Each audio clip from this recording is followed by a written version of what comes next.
존경하는 국민 여러분, 저는 20대 대통령 출마 선언을 위해 이 자리에 섰습니다. 아시다시피 저는 정치에 입문한 지 이제 겨우 1년이 됐습니다. 정치 경력 1년만으로 대통령처럼 중차대한 자리를 책임질 수 있겠냐 우려가 많으실 것으로 생각합니다. 그러나 제가 이곳에 와서 본 정치판에는 정치가 없었습니다. 권력을 유지하기 위한 정치 기술만 있었을 뿐입니다. 기억하시겠지만 얼마 전에 유력한 야당 후보가 부상하자 여당 대표는 뒷조사 파일을 만들고 있다고 당당하게 얘기했습니다. 초등학교 반장 선거에서도 손가락질 받을 만한 일입니다. 아무리 야비하고 창피스러운 짓이라도 권력 유지를 위해서라면 다 괜찮다? 이런 것이 현실 정치라면 이런 정치 경험은 없어도 좋지 않겠습니까? 저는 정치가 원래 무엇이어야 하고 지금 무엇을 해결해야 하는지 생각과 비전을 가지고 국민들 속으로 들어가겠습니다. 저희 어머니는 낙동강변의 작은 마을에서 자랐습니다. 1959년 태풍 사라호가 한반도 남단을 강타했을 때 논밭이 모두 쓸려나가면서 저희 어머니의 꿈도 같이 쓸려나갔습니다. 진학하려는 꿈을 접고 저희 어머니는 입을 줄여야 되기 때문에 강 건너에 있는 집으로 시집을 갔습니다. 그 젊은 부부는 일자리를 찾아 서울로 상경했습니다. 4남매를 낳아 키우면서 저희 어머니는 내 자식들은 나처럼 배움을 포기하지 않도록 하겠다. 나보다 나은 삶을 살게 하겠다. 끊임없이 다짐했습니다. 저희 부모님은 그 소망을 이루었습니다. 눈부신 경제성장 속에서 산업화 세대는 자신들보다 나은 삶을 사는 자식 세대를 키워냈습니다. 나도 너희들처럼 살아보고 싶었다. 올해 80인 저희 어머니가 자주 하시는 말씀입니다. 그런데 지금 청년들은 어떻습니까? 경제가 내려앉으면서 기회가 사라졌습니다. 월급을 모아서 내 집을 마련하고 아이들 공부시키고 은퇴를 준비하는 당연했던 삶이 지금은 더 이상 당연하지 않습니다. 뛰어오를 기회가 없으니까 금수저, 흙수저 차이가 따라잡혀지질 않습니다. 이게 우리 시대의 급소이고 가시입니다. 정치란 온 힘을 다해서 시대의 급소를 포착하고 가시를 빼내는 일입니다. 그러나 소위 민주화 세력은 이런 정치는 외면하고 자기들 권력을 유지하려고 국민들을 편갈라 싸움 붙이는 일만 했습니다. 이 사람들은 정치란 게 원래부터 네가 죽어야 내가 산다는 것이라고 끊임없이 호도하면서 불법과 내로남불을 일삼았습니다.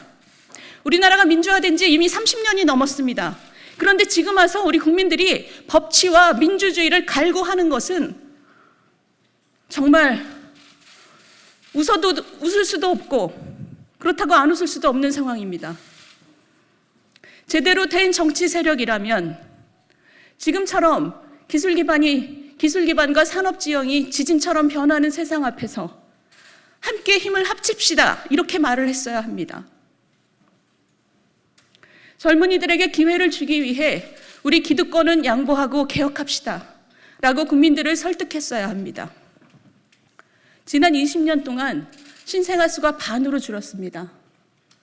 희망이 없는데 어떻게 아이를 낳아 키웁니까? 이 정부 3년 동안 전일제 일자리가 200만 개 날아갔습니다. 기회가 없는데 어떻게 희망이 있겠습니까? 그러면 희망과 일자리를 되살리기 위해서 우리는 무엇을 해야 할까요? 경제학자로서 제가 단언컨대 투자하고 싶고 혁신하기 좋은 경제를 만드는 것 말고 다른 길은 없습니다. 그런데 그것을 하기 위해서는 그게 왜 안 되는지 우리 안을 들여다보고 뭐가 문제인지 굳은 살을 발라내고 그리고 허리띠를 졸라매야 됩니다. 그것을 개혁이라고 부릅니다. 그러나 모든 개혁은 기득권 세력과의 싸움이고 귀족 노조와의 싸움입니다. 그렇기 때문에 어려울 수밖에 없습니다. 그러나 뼈를 깎는 개혁을 말하지 않고 장밋빛 얘기만 하는 것은 정치가 아니라 기만입니다. 문재인 대통령 그리고 문재인 정권은 어떤 개혁도 하지 않았습니다. 노동개혁, 교육개혁, 공공부문 개혁 어느 하나 입에 올리고 있지 않습니다. 하다못해 곧 고갈될 것이 뻔한 국민연금도 방치했습니다. 그러면서 자기들 정권 창출을 도운 민노총 비위 맞추느라고 최저임금을 2년에 30%나 올려서 수많은 젊은이들의 일자리를 자동주문 기계로 바꿨습니다. 이 정도면 정부가 아니라 일자리 파괴범입니다. 부동산은 어떻습니까? 아파트에 대한 환상을 버려라. 그러면서 내 집 마련 꿈을 박살냈고 임대차법으로 전세도 씨를 말렸습니다. 이 정부가 근성 있게 한 것이라고는 빚을 내서 돈을 뿌리는 것뿐입니다. 대한민국 정부 수립 후 박근혜 정부까지 지금까지 쌓인 빚이 660조 원입니다. 그런데 그 3분의 2만큼을 문재인 정부에서 새로 쌓았습니다.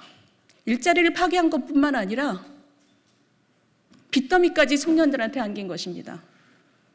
그러니까 이 정부는 자기보다 훨씬 더한 악성의 포퓰리즘에 문을 활짝 열어줬습니다.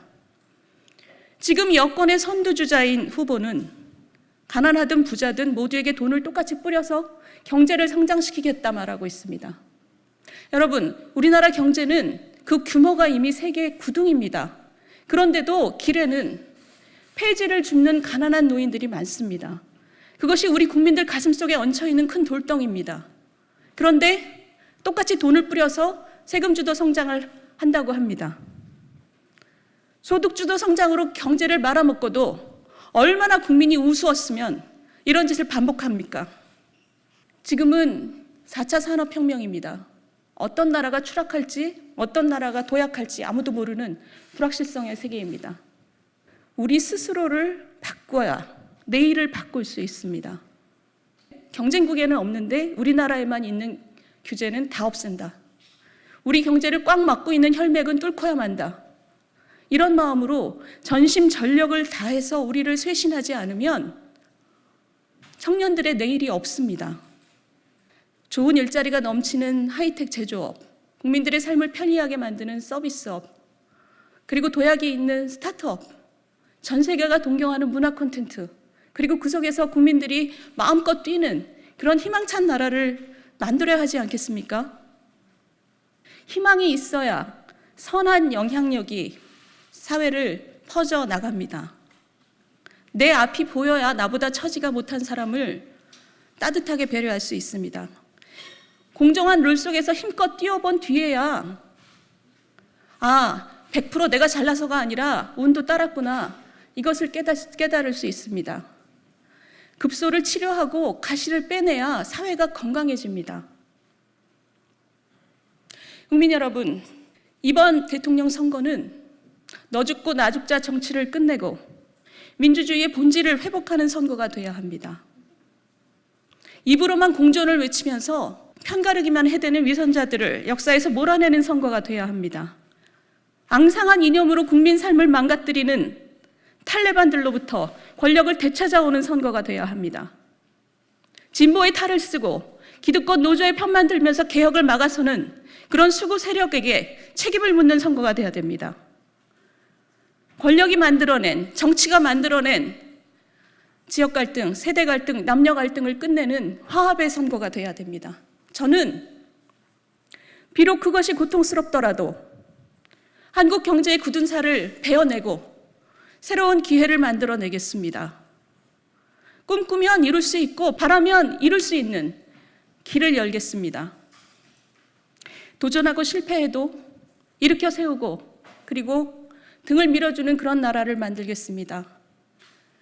청년이 미래를, 희망을 얘기하고 그리고 모든 국민이 오늘보다 나은 내일을 믿는 그런 나라를 만들겠습니다. 다음 세대에게 부담을 넘기지 않는 나라를 만들겠습니다. 그러니 국민 여러분, 여러분 한 사람 한 사람의 목소리를 내주시고 영향력을 모아주십시오. 그러면 제가 여러분과 함께 한 시대를 보내고 새 시대를 열겠습니다. 감사합니다.